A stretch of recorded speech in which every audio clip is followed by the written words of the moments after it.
এই আন্দোলনে পুলিশের গুলিতে শহীদ হন। এই আন্দোলনে যারা পুলিশের গুলিতে শহীদ হন সবার ভিডিও ফুটেজ আছে, ছবি আছে, এরপর এই আশপাশ তাদের বিচার আওতায় আনা হয় নাই, কারণ কোনো বিচার করা হয় নাই।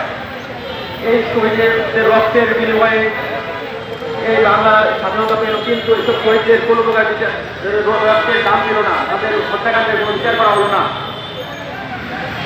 এবং কিছুদিন আগের ঘটনার একজন শহীদ ভাইয়ের কবর ভাঙা হয়েছে, একজন শহীদ পিতার কন্যাকে সম্ভবত দর্শন করা হয়েছে, এগুলোর কোনো বিচার হচ্ছে না। এগুলো কারা করেছে? আওয়ামী লীগের দোসররা। কিন্তু এই বাংলার মাটিতে আওয়ামী লীগ আবার পুনর্বাসন অপচেষ্টা চলতেছে। এইটা আমরা শহীদ পরিবারের সদস্যরা কোনোদিন মেনে দেবো না।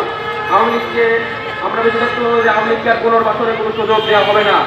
বর্তমান উপদেষ্টা পরিষদ এবং সরকার শহীদের রক্তের বিনিময়ে ক্ষমতায় আসছে, কিন্তু তারা শহীদের রক্তের সাথে বেইমানি করে এই সিদ্ধান্ত গ্রহণের পরিকল্পনা করছে।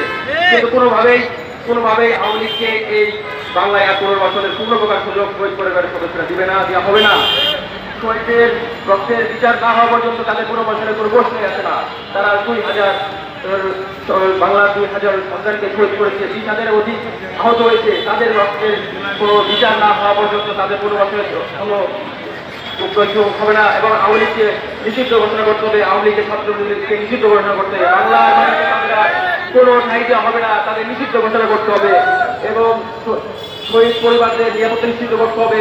এবং এই সব দোষর যারা এখনো ঘুরে বেড়াচ্ছে তাদের আইনে আওতায় আনতে হবে এবং অবিলম্বে আওয়ামী লীগকে নিষিদ্ধ ঘোষণা করতে হবে। ধন্যবাদ। এই মুহূর্তে কিছু